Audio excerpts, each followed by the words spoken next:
UKLO 1 year masters. No IELTS required up to 5 years visa. High visa success rate. నమస్తే. ఎన్నో ఆధ్యాత్మిక కార్యక్రమాలు నిరంతరం ఛానల్లో ప్రసారమయ్యే మన ఛానల్లో కొత్తగా కార్యక్రమాలు మొదలుపెట్టేటప్పుడు కానివ్వండి, ఏదన్నా పండగలు వచ్చినప్పుడు కానివ్వండి, చాలా విశేషంగా కార్యక్రమాలు చేస్తూ ఉంటాం. మీ నుంచి విశేష ఆదరణ లభిస్తూ ఉంది. అందులో భాగంగా శివప్రసాద్ గురువు గారు మనందరికీ సుపరిచితులు. రాశి ఫలితాల ద్వారా, ప్రత్యేక కార్యక్రమాల ద్వారా మనల్ని పలకరిస్తూనే ఉంటారు, మాట్లాడుతూనే ఉంటారు. మనందరికీ చాలా మంచి విషయాలు చెప్పే గురువుగారు ఈ రోజున దసరా మహోత్సవం గురించి మాట్లాడబోతున్నాం. దసరా ఏ విధంగా జరుపుకోవాలి, పూజా విధానం, అలాగే జమ్మి చెట్టు విశిష్టత, మన బతుకమ్మ పండుగ ఏ విధంగా జరుపుకోవాలి, ఎందుకు బతుకమ్మ పండుగ రావటం జరిగింది, వీటన్నిటితో పాటు విజయదశమి ఎన్ని రకాలుగా జరుపుకుంటున్నారు వివిధ ప్రాంతాల్లో, ఇవన్నీ వివరంగా చెప్పే ప్రయత్నం చేస్తారు. ప్రతి వీడియోని ఫస్ట్ నుంచి లాస్ట్ వరకు చూడండి. మీ అమూల్యమైన సలహాలు కానీ లేదా కార్యక్రమం మీద మీ అభిప్రాయం కానీ ఖచ్చితంగా కామెంట్ బాక్స్లో తెలియచేయండి. లేదు గురువుగారితోనే ప్రత్యేకంగా మేము మాట్లాడాలనుకుంటున్నాం అనుకునేవారు స్క్రీన్ మీద కనపడే నెంబర్కి కాల్ చేయండి. నమస్కారం గురు. ఆశీర్వచనం తల్లి. గురువుగారు, నవమి రోజున చాలా మటుకు ఆయుధ పూజ చేసుకుంటూ ఉంటారు చాలా మంది. ఇక కొంతమంది దశమి నాడు కూడా చేసుకుంటారు. ఎవరి ఆయుధాలు వాళ్ళు. ఆయుధ పూజ విశిష్టత ఏమిటి, అలాగే పండగ నాడు ప్రత్యేకంగా జరుపుకోవాల్సిన పూజా విధానం ఏమిటి చెప్పండి. శ్రీ మహాగణాధిపతయే నమః. ఐం మహాసరస్వత్యే నమః. శ్రీ లలితాంబికాదేవియే నమః. అమ్మ, ఆయుధ పూజ విజయదశమి పండుగ రోజు మనము చేసుకోవాల్సినటువంటివి. నవరాత్రులు 9 రోజుల పాటు విశేషముగా అమ్మవారి అనుగ్రహము, అమ్మవారి యొక్క కృపా కటాక్షాలు మన మీద ఉండాలి అనేటువంటి భావనతో, ఆమె జగజ్జనని లోకమాత కాబట్టి మనము అందరము కూడా యావత్ ప్రజానీకమంతా కూడా ఆ జగజ్జనని బిడ్డలమే. ఆ తల్లి యొక్క అనుగ్రహము మన మీద ఉండాలి, ఉంటుంది. తల్లికి ఆమె ఉగ్రరూపము దాల్చవచ్చును గాక, కోపము రావచ్చును గాక, మహిషాసురమర్దని రూపములో ఉండవచ్చును, వారాహి రూపములో ఉండవచ్చును, చండీ రూపములో ఉండవచ్చును, కాళికాదేవి రూపములో ఉండవచ్చును. అయితే ఆ రూపాలన్నీ కూడా దుష్టమార్గములో నడిచేటువంటి వాళ్లకు మాత్రమే. మనము సన్మార్గముగా ఎప్పుడైతే నడుస్తూ ఉంటామో, ఆమె ఎంత ఉగ్రరూపిణి అయినా చూడమ్మా, తల్లి ఒకసారి కోపముగా ఉంది అంటే బిడ్డ పోయి అమ్మా నన్ను అంటావా అని కాస్త బుంగమూతి పెట్టేటప్పటికి దాన అయినా ఎత్తుకుంటుంది. ఏ తల్లికి తన బిడ్డల మీద కోపము ఉండదమ్మా. అందువలననే మనము అమ్మవారికి అప్పుడప్పుడు మనము పెరుగన్నము ఇవి చల్ల చేయటము అనేటువంటిది జరుగుతూ ఉంటుంది, పెడుతూ ఉంటాం. మనం ఎందుకు పెడతామంటే శాంతించాలి. కుష్మాండ దానాలు, కుష్మాండ బలిహరణం అని చేస్తాం. ఎందుకు చేస్తాము అంటే అమ్మవారికి బలులు అనేటువంటివి ఎప్పుడు ఇస్తాము అంటే ఇటువంటివి ఇస్తాము, కానీ మిగతా ప్రాణం ఉన్నటువంటివి ఎప్పుడూ కూడా అమ్మవారు కోరదు తల్లి. ఒక ప్రాణిని చంపి ఇవ్వమని ఏ అమ్మవారు చెప్పలేదు. ఆ రూపముగా మనమేదో దాన్ని తినడం కోసం చేసి వాడు ఆనవాయితీ ప్రకారంగా వాళ్ళు ఏదో చేసుకుంటూ ఉంటారు, వాళ్ళ ఆచారాల ప్రకారంగా చేస్తుంటారు. కానీ ఏ అమ్మవారు కూడా నాకు ఇది చెయ్యి అని అడగదు. అందువలన ఈ కూష్మాండము అనేటువంటివి ఇది బలిహరణం చేసి అమ్మవారి యొక్క కోపాన్ని శాంతింపచేయటం అనేటువంటిది చేస్తూ ఉంటాం. అటువంటి దానికి మనము జీవన భృతికి కావాల్సినటువంటివి కొన్ని ఆయుధ పూజ అనేటువంటి మాట వస్తుంది.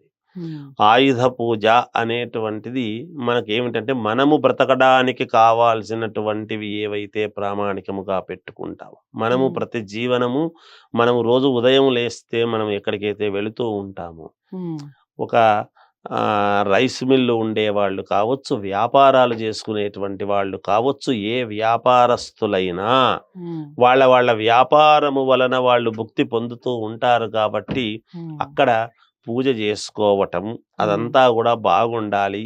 మా దగ్గర తీసుకున్న వాళ్ళు బాగుండాలి, మేము బాగుండాలి, మన దగ్గరకు వచ్చే వాళ్ళందరూ బాగుండాలి, మన షాపు దినదిన ప్రవర్ధమానమై ఇంతింతై వటుడింతై మరియు తానింతై ఇంతై అంతై నభో వింతై ఆకాశమంతై అన్నట్టుగా ఎదగాలి అనేటువంటి భావనతో చేసుకునేటువంటి ఇది. అంతవరకు ప్రతి సంవత్సరము కూడా ఎవరైతే మామూలుగా లోపలికి వస్తూ పోతూ ఉంటారో అప్పుడు ఖచ్చితముగా కొంచెం అనుకూలముగా అదంతా కూడా శుద్ధి చేసుకొని అక్కడ మనము పూజ చేసుకోవటం అనేటువంటిది ఉంటుంది. ఒక కారులో వెళ్ళాలి అనుకుంటే కూడా మనము ప్రసారం ఇక్కడి నుంచి అక్కడికి వెళ్ళాలి అంటే గమ్యం చేరాలి. ఆ కారులో వెళ్ళినటువంటి వాళ్ళు మళ్ళీ తిరిగి సలక్షణముగా ఇంటికి రావాలి అంటే ఆ కారు వాహన దేవత. వాహన దేవత కాబట్టి కారును కూడా దైవముగానే భావించాలి. అందుకనే మీరు చూడండి, దేవతలు వాడినటువంటి ప్రతి వాహనాన్ని కూడా మనము దేవతగానే కొలుస్తున్నాం. గరుత్మంతుడు ఉన్నాడు కదా, సుబ్రహ్మణ్యేశ్వర స్వామికి వాహనముగా నెమలి ఉన్నది, సర్పాకారము ఉన్నది, సర్పాన్ని మనం దేవుడని కొలుస్తున్నాం. మరి సింహవాహిని అని అమ్మవారికి పేరు, త్రిశూలం పెట్టుకొని. సింహము అంటే ఏమిటి? విశాలమైనటువంటి ముఖము గలది. మనం సింహము అనేటప్పటికి నృసింహస్వామి అనేటువంటిది మనం దేవతగా కొలుస్తూ ఉన్నాము. సగము నరత్వము, సగము మృగత్వము. ఆ సింహమే దేవుడుగా మారినాడు కదా. నరసింహస్వామి ఎందుకు రావాల్సి వచ్చింది? కూర్మావతారము, మత్స్యావతారము, అవతారాలు ఎత్తాడు కదా భగవంతుడు. ప్రతి ప్రాణిని మనము ఇది చేసుకుంటున్నాము కదా. అలా అవతారాలు, వాహనాలను కూడా గరుత్మంతుని అవతారము, గరుత్మంతుడు మరి మనము ఇది చేసుకుంటున్నాము కదా. అలాగే మనము వాడేటువంటి వాహనాలు కూడా మనకు దేవతతో సమానమే. అవి లేకపోతే మనకు నడవదు కదమ్మా. అందువలన దాన్ని దైవముగా భావించి మనము బాగుండాలి, మన కుటుంబం అంతా బాగుండాలి అని ఆయుధ పూజ అనేటువంటిది పెట్టుకుంటాం. ఆయుధ పూజ అంటే ఎవరి ఆయుధాలు. పూర్వము రాజులు ఆయుధ పూజ అంటే వాళ్ళ యొక్క కత్తులు, కటార్లు అన్నీ పెట్టుకొని, అంటే మరి వాటితో యుద్ధము చేసి రాజ్యాలు సంపాదించటానికి అవి ఉపయోగపడుతున్నాయి. ప్రతి దేవుడికి ఆయుధం ఉన్నది. డైరెక్ట్ గా ఉత్త చేతులతో ముష్టి యుద్ధాల్లాగా పోరాడేటువంటి తత్వము కాదు వాళ్ళు. ఆయుధ పూజ అనేటువంటిది ఎక్కడికి వచ్చింది? వాళ్ళ ఆయుధాలకంత బలము ఎక్కడ చేకూరింది అంటే, ఇదిగో ఇలాంటి రోజున వాళ్ళు ఆయుధాలన్నిటికీ కూడా పూజ చేయడం వల్లనే. ఒక గాంధీవానికి, అర్జునుడు ధరించినటువంటి గాంధీవానికి మరి ఎందుకంత ప్రామాణికం వచ్చింది? ఒక శ్రీ మహావిష్ణువు చేతిలో సుదర్శన చక్రానికి ఎందుకంత వచ్చినది? పార్వతీదేవి దగ్గర నుండి శక్తి ఆయుధాన్ని, త్రిశూలాన్ని పరమేశ్వరుడికి ఇచ్చి తాను కూడా పరమేశ్వరునికి ఐక్యమైనటువంటి ఆ త్రిశూలానికి అంత ఇది ఎక్కడి నుంచి వచ్చింది? ఇవన్నీ ఆయుధాలు. ఈ ఆయుధాల యొక్క పూజ అవన్నీ ఉంటేనే దైవానికి కూడా మనము భయపడడం జరుగుతుంది. దైవము కూడా ఏమీ లేకుండా ఊరికే ఉంటే ఈయన మనల్ని ఏం చేస్తాడులే అనుకుంటాడు. మానవుడి బుద్ధి చంచలమైనటువంటి బుద్ధి అటువంటిది కాబట్టి అవన్నీ ఉన్నాయి. ఏమిటంటే ఆమె డైరెక్ట్ గా వచ్చి త్రిశూలంతో మనల్ని చేస్తుందనో, వజ్రాయుధంతో ఏదో చేస్తారనో కాదు. ఆయుధం అనేటువంటిది ఒకటి చేతిలో ఉంది అంటే ఏం చేస్తాడో. ఒక పోలీసు రక్షక భటుడి దగ్గర ఒక గన్ ఉంటుంది. ఎందుకు? దొంగతనం చేసేవాడు భయపడతాడు, దాంతో ఏం చేస్తాడు ఆయన చేయడానికి 1,00,000 రూల్స్ ఉంటాయి. కానీ అది ఒకటి ఉంది అంటే రక్షణార్థం, ఇతరులకు ఎవరికి మీ అపకారము చేయకుండా దాంతో ఖండించడానికి ఉంది. పోలీసు తన రక్షణార్థము కాదు, ఇతరులను చుట్టుపక్కల ఉండేటువంటి వాళ్ళను ఎవరిని ఇబ్బంది పెట్టకుండా ఉండటానికి ఈ ఆయుధాన్ని చూపించి సమాజాన్ని కాపాడడానికి తను ఒక ఆయుధము ధరించాడు. ఇలా ప్రతి వాళ్ళ దగ్గర ఒకటి ఉంటుందమ్మా. న్యాయస్థానంలో నల్లకోటు ఒక ఆయుధం. ఇది ప్రతి వాళ్లకు ఒకటి. బ్రాహ్మణులకు పూజ చేసుకునేటువంటి వాళ్లకు పంచాంగం ఒక ఆయుధం. ఎవరికి వాళ్ళు, డాక్టర్కు స్టెథోస్కోప్ ఒక ఆయుధం. ఇలా చెప్పుకుంటూ పోతే ఎన్నో. అందుకని ఎవరెవరి విద్యలను బట్టి వాళ్లకు ఆయుధ పూజ అనేది. అందుకని విజయదశమి పండుగ నాడు ఆయుధాల పూజ చేసుకుని, విజయదశమి పండుగ నాడు ఉదయాన్నే తలంటు స్నానము, అభ్యంగన స్నానం అనేటువంటిది చేసి క్రొత్త బట్టలు వేసుకొని, మనకు ఎందుకు అంటే దశహరా అంటే దసరా అంటే 10 దుర్గుణాలను పోగొడుతుంది అని మనలో ఉండేటువంటిది.